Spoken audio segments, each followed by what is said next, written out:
Morning, ladies and gentlemen. My name is Apasaran Mohan. Today, I would like to present to you about the need for exclusive federalism in federal-provincial relations, the Canadian example.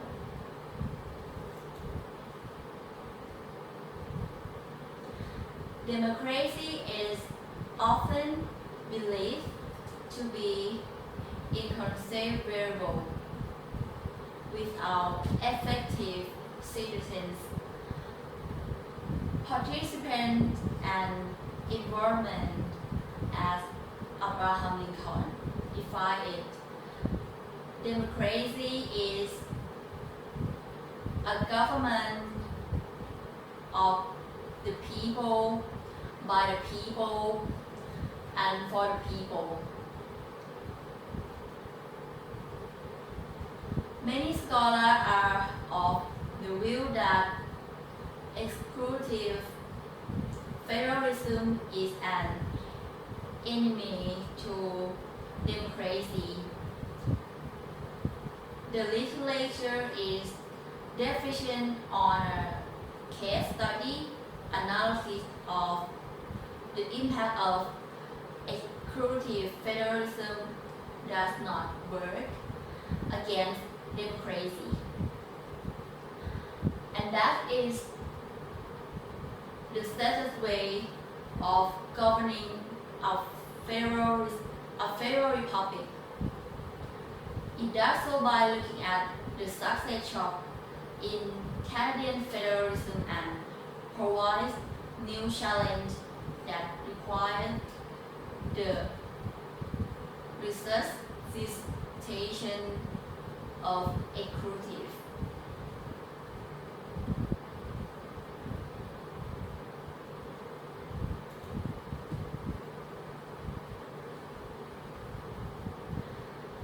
Now, let's move on to presentation structure. On my presentation, today I will explain to you my main important points. As following: the first, law effectively characterize the Canadian system. The second point, pluralism is an important value in Canada. And the last point, federal constitutions are in part friendly to cooperative federalism. And next, then I will review all the main important to take you to my conclusions. After that, if you have any questions, I will then be ready to take all of your questions.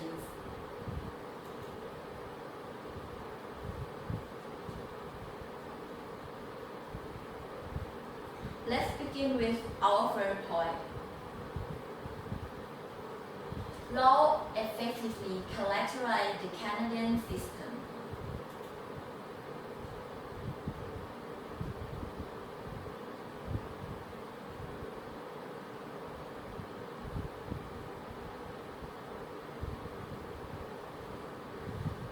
The unwritten principle of federalism and, most important, cooperative federalism must influence the analysis and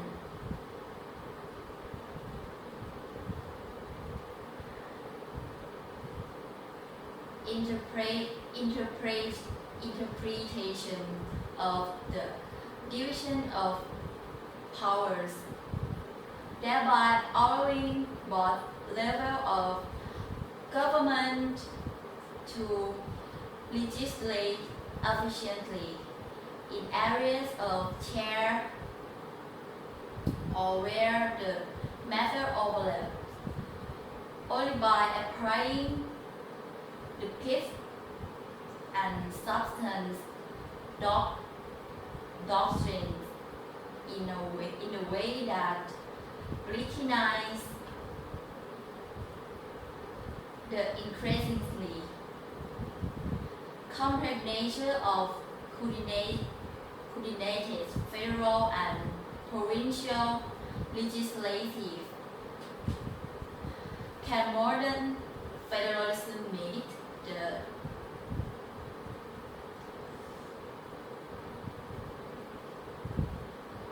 the local needs of unity and diversity? Now let's move on to the second prerequisite. Constitutions are in part fairly to comparative federalism. The Canadian Firearm Registry.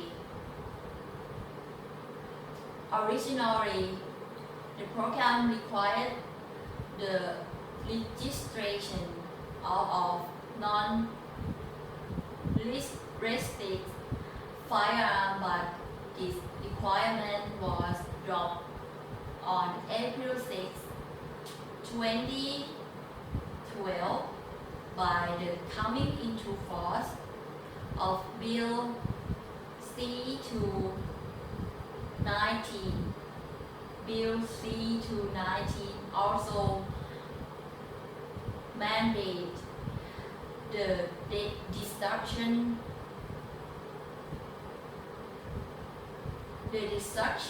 of the non-restricted record of the registry as soon as feasible. The province of Quebec immediately filed a request for an injunction to prevent the destruction of the data. A temporary injunction was granted by the Superior Court of Quebec on April 5, 2012 to prevent the data for Quebec residents from being destroyed until legal agreements could be here. On March 27, 2015, the Supreme Court of Canada ruled in Quebec AG Canada that destruction of long gun registry records was within the constitutional power of Parliament to make criminal laws, denying the government of Quebec's legal challenge and allowing for those records to be destroyed. Executive federalism provide a platform for accommodation new challenge while finding immediate solution to them. This does not decolor the beauty of democracy in any way, but rather express the beauty and flexibility of federalism. Federal constitution are in part friendly to cooperative federalism. This is my last point. Next, I will conclude the main points.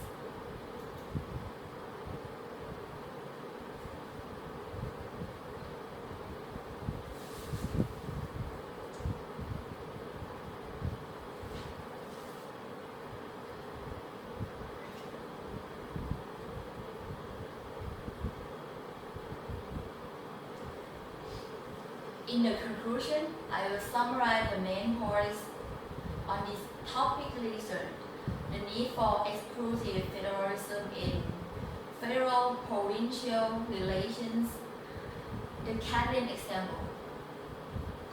When looking at the 3 points in the Canadian example, law effectively characterizes the Canadian system.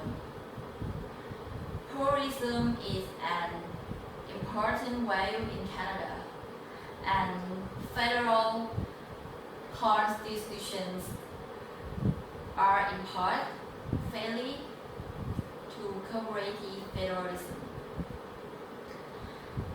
It indicates that exclusive federalism does not work against democracy and that it is the safest way for governing a federal republic.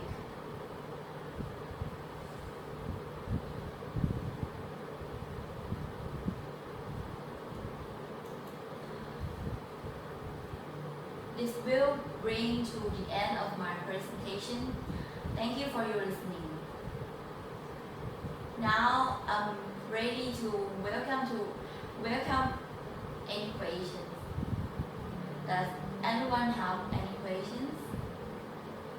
My name is Sonamha Sakanta. Why the Canadian can accept leave because the value or the other reason.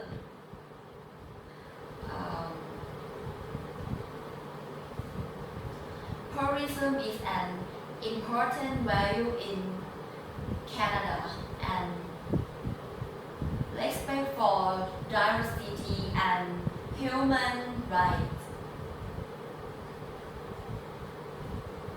Does anyone have any questions? Thank you for your attention.